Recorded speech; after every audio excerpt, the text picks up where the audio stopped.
O curso ele tem por objetivo capacitar os participantes a viver um evangelho ativo e responsável de forma madura. Por quê? Porque hoje nós vivemos isso de forma muito destoante. Também o nosso objetivo é capacitar e treinar os atuais e os novos líderes para atuarem em congregações. Sabemos que muitos de vocês estão fazendo esse curso para fundamentarem melhor a fé ou ainda para se tornarem professores, orientadores ou outros profissionais na área competente que a teologia possa amparar. Também nós temos um objetivo de aprimorar os conhecimentos e a atuação dos alunos que já atuam em algum ofício ministerial, sejam eles pastores, padres, bispos, obreiros, evangelistas, músicos e etc. O curso ainda ele tem o objetivo de expandir o conhecimento bíblico-teológico entre os membros da Igreja de Cristo. Por que nós chamamos aqui de Igreja de Cristo? Porque nós entendemos que o cristianismo será a base das nossas orientações. E com isso, nós vamos poder, inclusive, criar um debate sobre as outras denominações religiosas e crenças. Também pretendemos aumentar a eficácia na atuação ministerial dos obreiros em geral. Também pensamos em fazer com que o participante aprenda a continuar seu aperfeiçoamento, sabendo que o trabalho discipulado ele demanda tempo para gerar resultados. Então, com o treinamento, o obreiro irá dar continuidade a seus estudos e ampliando o seu nível de conhecimento em outras oportunidades de formação ao longo da vida cristã. Aqui nós vamos estar focados na teologia aplicada, ou seja, é aquilo que você vai conseguir debater, aquilo que você está no dia a dia. Diversos temas poderão ser estudados em nível de aperfeiçoamento intelectual, profissional e até falando a nível de aperfeiçoamento cristão. O nosso método, nós utilizaremos uma metodologia de conhecimento cíclico e não interdisciplinar. Ou seja, um novo participante ele pode ingressar nas salas online durante o curso, ao início de cada nova parte, sem prejuízo da formação. E nós utilizaremos como base a tradução ARC, ou seja, Almeida Revista e Corrigida, que é de João Ferreira de Almeida. A duração aproximada para a conclusão deste curso são de 4 meses e meio, desde que você consiga participar de pelo menos 3 horas semanais.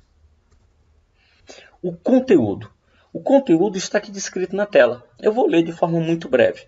O que é ser obreiro, o altar, a oração, o culto racional, os usos e costumes, o detalhamento dessas opções que eu estou citando, a história da igreja, a bibliologia, o Espírito Santo, o batismo e as suas manifestações do Espírito Santo, a autoridade espiritual, a hermenêutica, os sacramentos, dízimos e ofertas, as obras, testemunhos, o papel da obediência, liderança e formação de novos discípulos, crescimento da igreja local e atenção aos visitantes cristãos reconciliados, além de disciplina, ingresso e afastamento das funções eclesiásticas e a introduções das demais doutrinas bíblicas fazem parte dessa etapa número 1 do curso de Teologia Aplicada. Princípios para termos um bom estudo. Primeiro, o bom uso da Bíblia. Até para que você possa manusear e fundamentar aquilo que nós vamos estar falando. Entender o básico. A Bíblia ela foi originalmente escrita em diversos idiomas. Muitos diferentes do nosso, claro. Por exemplo, foi feita a inscrição em hebraico. Então, todo o Antigo Testamento foi feito em hebraico e tem algumas passagens em aramaico. O Novo Testamento ele foi feito em grego. Depois eu vou entrar a fundo de que tipo de grego é esse. Ela foi traduzida para diferentes línguas e hoje essa chamada Palavra de Deus pode ser lida em mais de 2.500 idiomas. E isso é fundamental para o estudo da Bíblia, para o estudo da Palavra de Deus. Entender o que lemos e saber que isso é uma tradução e como tal devemos muitas vezes buscar o sentido da origem da palavra ou frase, para entendermos o real significado. Eu vou dar alguns exemplos. Quando a pessoa fala Maria vai com as outras, a gente lê isso e tenta que buscar o sentido. Quando a gente fala assim, eu tenho saudade. Se eu usar essa palavra saudade e for traduzir para outro idioma, veja lá o que pode acontecer.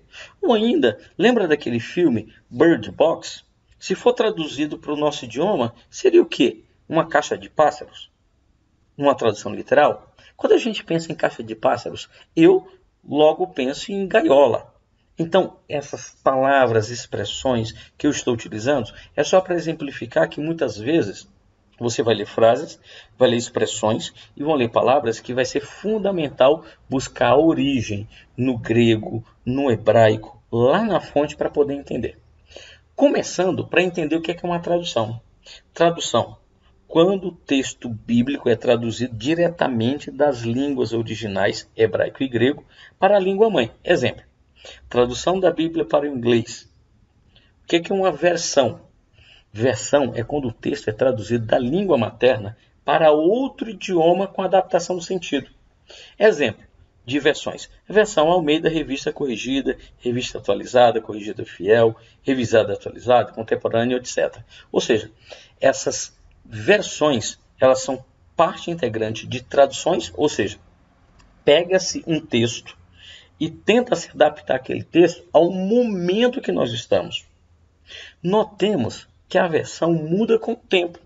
Por exemplo, retirando verbetes antigos que já não são utilizados no tempo presente.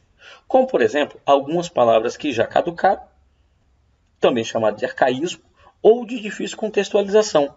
Então é muito importante você entender isso. Uma tradução é o texto traduzido diretamente. A versão é uma adaptação do texto ao momento que nós estamos vivendo. A um momento histórico, a um momento presente. Muito importante a sua compreensão com relação a isso. Outra coisa muito importante é contextualização. Sempre buscar o que está escrito dentro de um contexto, tanto cultural, temporal, e evitar usar um versículo sem atentar o que está pelo menos um versículo antes e um depois. Quanto mais ampla for a contextualização, melhor será o seu entendimento. Entender que os textos da Bíblia não estão em ordem cronológica, nem tampouco era dividido em capítulos e versículos. Por isso a necessidade de uma ampla revisão e reflexão sobre o texto. Outra coisa muito importante, fazer os exercícios propostos. Isso vai te ajudar a esclarecer as dúvidas e formar um entendimento. Muito importante, estar de mente aberta e participar das atividades em grupo. Só assim você vai treinar esse processo de verbalização, desenvoltura e argumentação. Também teremos um grupo do WhatsApp para poder compartilhar o aprendizado e tirar suas dúvidas. O material didático será enviado em arquivo digital por etapa a ser estudada. Bom, pessoal, espero que aqui já tenha dado uma visão inicial sobre como que vai ser esse curso e como vai ser a sua formação. Tire suas dúvidas, não perca mais tempo, vamos às nossas próximas aulas.